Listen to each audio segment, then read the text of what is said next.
So we know there's a very strong house market at the moment. We've discussed that previously on downsizing.com.au. And that strong house market means that more downsizers have a bigger equity to play with to make their next move into over 50s housing. We know that many downsizers choose retirement villages or land lease communities, but what's really a strong trend at the moment are downsizers moving into upmarket apartments. And to discuss this further, I'm joined by Michelle Skelsey from KnightFrank. She's the head of Australian research at KnightFrank, just published a very interesting report. And Michelle, welcome to downsizing.com.au. Oh, thank you, Mark. I'm really pleased to join you today. So I just found it very interesting. It seems to me that this report shows that the downsizer trend at the moment is actually changing the way that apartments are being built in Australia and leading to, in fact, more larger apartments being constructed. Can you tell us a little bit more about that? Yeah, look, our Rightsizing report, what we refer to as Rightsizing, is the downsizing lifestyle trend towards luxury apartment living. And what we've found is that although decisions may have paused over the lockdown, it's still front of mind for many of our clients that are reconsidering how they live. What we're seeing is our wealthy and ultra wealthy clients with a main residence, as you mentioned, that are seeing it appreciate quite significantly in recent times. They're perhaps in a prestige home on a large parcel of land, tend to be worth over 2 million in most of our major cities, over 3 million in Sydney and Melbourne. And they're assessing the cost to upkeep and also the time that it takes to maintain a large home. So I guess what we're seeing is that they want to remain in a residence that has large living areas and somewhat house-like proportions. And that's for when they're, entertaining family and friends. But they don't necessarily want that upkeep that comes with maintaining the pool and the tennis court and, the manicured gardens, which possibly could see, people on their payroll doing this type of work.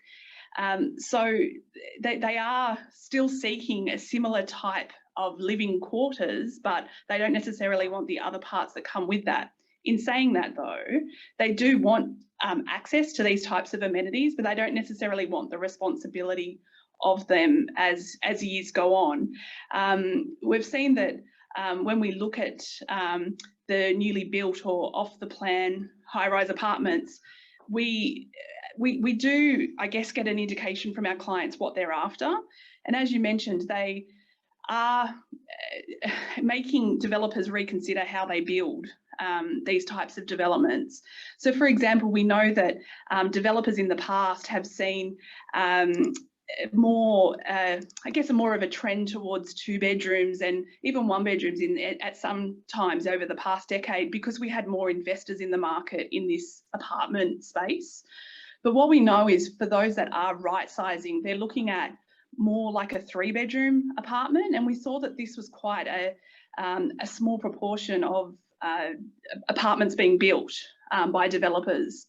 And I mean, that's an important point. And you touched on it at the start. We talk about downsizing. Your report's titled Rightsizing. Yes. People moving really probably just want to get rid of the bits of their house that they probably don't need anymore, the unused bedrooms.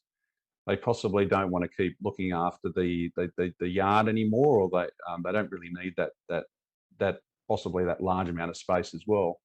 But they don't necessarily want to lose the living space. And so downsizing sort of sets you off in a bit of a direction about what it means, when in fact it's just a different use of space, isn't it? Basically, that's what your report finds. For sure. And we're looking at things like, we're looking at, we've just had the biggest experiment really over the past, 2 years of more people working from home. So those that are in this space, we're not just talking about those that are in the older generation. We're looking at families and also people like entrepreneurs that don't necessarily have the time to upkeep a large property, but still want to enjoy, the things that come with a large property. So we are still seeing more people wanting a 3-bedroom. So it could be that the 3rd bedroom is used as office space. But when we're talking about this cohort, we are seeing that when they are coming from their large prestige homes, they tend to come with a collection. So it could be a collection of cars or art or wine. So we're seeing those that are, for example, with a wine collection, they might be converting what we see as, I guess, a butler's pantry or a part of the house to accommodate the wine collection. It's quite an interesting concept to think that they're downsizing, but they still want to keep those collectibles. We know that developers are starting to consider this within their developments when they're looking at luxury apartment developments, and whether that be that there is room within the apartment to accommodate a thing like a private wine cellar. But then they're also looking at the development overall and looking at, is there potentially a communal area where there can be racks of wine that are secured, because obviously they're quite they can be quite pricey, but it means that they can still have access to go and check on the wine, and it's within the same complex. But I guess the clients that we are talking about here as well tend to have a home that is located in the country or also possibly on the coast. So they do make I guess, good use of those other properties in their portfolio to store, whether it's their art or their cars or their wine. So yes, they still want space, and that's why I guess we've shifted away from that downsizer term to right sizer, because they want the size to be right for them. Mm.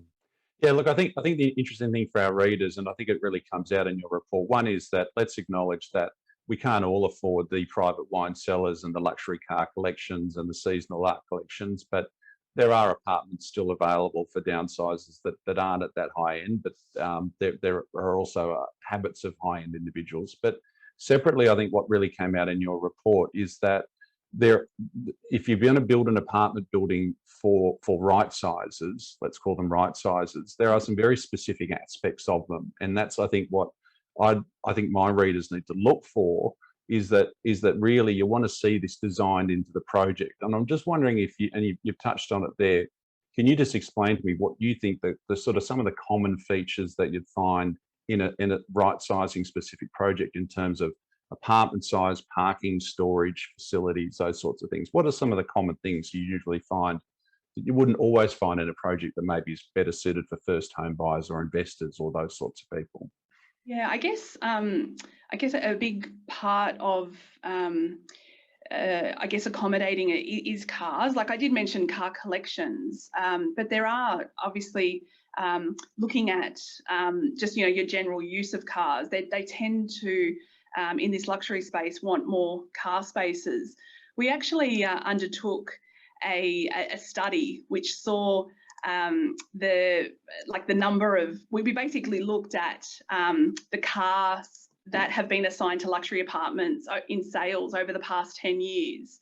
And we actually found that when we did the analysis of this, we are looking at across Australia, major cities, that 56% had 2 dedicated car spaces per apartment, while 13% counted for 3 car spaces and 9% were fortunate to secure, I guess, 4 or more car spaces. Now that can be incredibly challenging depending on whatever city you're in, but car spaces are a massive bonus, or certainly a premium is paid when you are able to provide more than 1 car space, especially in this luxury space. So when we're looking at city by city analysis in terms of that uplift, we actually saw that Sydney saw the highest uplift of 32% when you compare a luxury apartment with a car space and one without. That's Sydney, but then going down to Melbourne, we actually saw that uplift was only 9%, because I guess there's certainly collectors down there, but the public transport system really does kick in, even when we are talking about the top end of the market here. I guess what we also look at going forward in terms of the supply pipeline, and something I guess for developers to consider, is that when we look beyond 2021, we're seeing that in new apartments that are built in prime regions, it's an average of about 1.1 cars per apartment is being allocated to these projects. However, when we compare that back to those apartments that were built in 2009 to 2012, it was an average of 1.3. So if we're seeing more people moving out of quite highly valued prestige homes and they're moving into this luxury apartment space, we need to make sure that developers are catering for them and making sure that they do have the space to enjoy their collectibles, but also just their everyday cars. I touched earlier on the rise of the coastal home or the country home. We saw that a lot through the pandemic, where a lot of these prestige homes were being purchased as what we're sort of coining a co-primary home.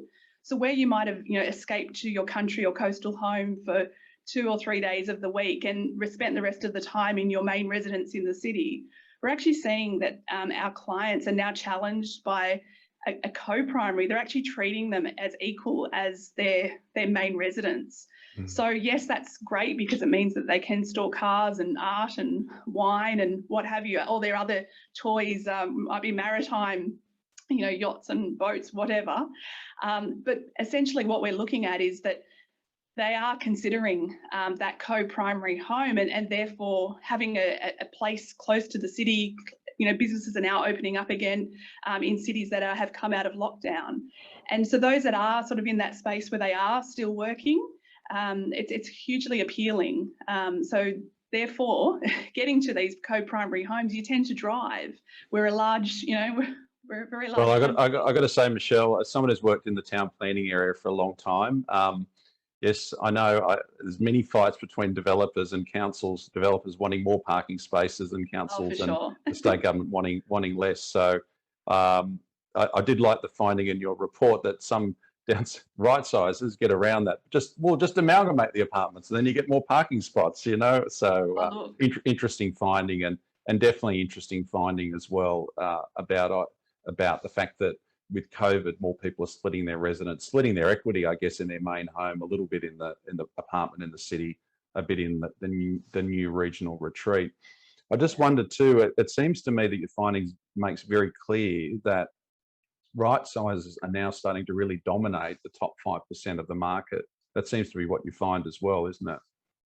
Yeah, look, I know you're referring to downsizers, and I guess that's where we are sort of shifting that thinking, that it isn't necessarily just those that are, they've retired now and they're now looking at their next stage of life. It's people that are really setting themselves up to enjoy a lower or no maintenance lifestyle. Look, a lot of these developments that are being built in the luxury space are looking at options of like a branded style residence where they can take, I guess, comfort in the fact that it's a hotel-led development where you're always going to have a shiny building as you walk through, and you're always going to have that concierge service at your fingertips. So when travel resumes and we can travel around the world again, it means that you can pick up and leave and know that you're coming back to an apartment that's clean and it's stocked full of food, and there's so much attraction in this space. So I guess that branded residence is something that's quite appealing around that concierge service. But I guess you're also looking at, and like I said, it's not necessarily just those that are retired. We're talking about families. We're talking about entrepreneurs that are spending, a lot of time at work and meetings and very agile, and will be traveling around the world quite frequently when things open up again. So I guess this type of living is becoming more normal for this group, and really just generally across the board. So that's something that we are considering within these projects. Yeah, look, great insight. So I did very much enjoy reading about the branded residences, and that's where we are at the moment. Is sort of these ideas coming forward and more of these luxury apartment complexes. Branded residents are another step up, where not only have you got communal facilities, you may even have a communal kitchen, as well, and so very interesting. Your report, though, did also find that, even though there seems to be a lot of money on the table for these apartments, Michelle, we may actually have a supply problem coming up as well. Could you explain a little bit more about that too? Yeah, look, I could easily say across, most of our major cities, we've had a supply problem at any price point. But what we've found in this top end of the market is that it's very hard for developers to actually secure sites in these prime locations. And a lot of the time, I guess those people that are moving out of these prestige homes are wanting to be close to where they have been living. But interestingly, we're also seeing a lot of clients that are willing to actually move out and move, I guess, to a more centralised and more of an amenities hub as a neighbourhood than what we've seen in the past as well. But I guess looking at this holistically, we're seeing, I guess, the fact that the developers aren't able to secure the sites, we're actually seeing a lot less projects coming out of the pipeline. So when we have a look at what we've seen going back, over recent years, when we have a look over the last 3 years, as an example, the average there compared to the average going forward, it's a fall of about 36% in the supply pipeline going forward, and that's across our major cities. So that means that there's obviously going to be less choice at the top end, and we know that houses are appreciating quite significantly across our cities. So we do know that people have more money to spend if they are selling out of their main residence to buy one of these luxury apartments. So just to this end, and we might finish on this note, I mean, based on your research, do you think this concept of let's call it upmarket right-sizing, you've made the point that there's probably a little less investors in the market because of COVID. So is this just a COVID-related trend, or do you think this is here to stay? What's your sense going forward? Yeah, I mean, this is our second report in this space. We released a report just prior to COVID because we could see this trend was just out of control. And it's quite interesting that throughout the pandemic, we've actually had a lot of buyers and also developers asking us, are we still seeing this trend? And hence why we've released the Rightsizing 2022 report. It was certainly happening before the pandemic. And I think, if anything, I know that our clients maybe took a moment to pause over the pandemic because they, lots of uncertainty. We weren't really sure what was going to happen going forward. But what that, I guess, highlighted is the fact that we're reassessing how we live our lives, and the fact that we are reopening again just highlights the fact that we know that these clients will be travelling around, and we know that we've got an ageing population, and we know that our property portfolios are becoming much wealthier and wealthier clientele overall because of that. So in terms of trends going away, I truly believe that as we become busier, I think this will be front of mind for more people than what we've seen in the past. Yeah, and as you've indicated there, as borders open, the concept of having a lock up and leave lifestyle in one of these apartment buildings is very attractive. It's got a concierge and better security. Anyway, tons to talk about, Michelle. Good research. Keep working, more research. This is good, and hopefully we'll chat again maybe in a year and a half again with your latest surveys and trends about right-sizing. So thank you very much for joining us on downsizing.com.au. Thank you. I really look forward to that.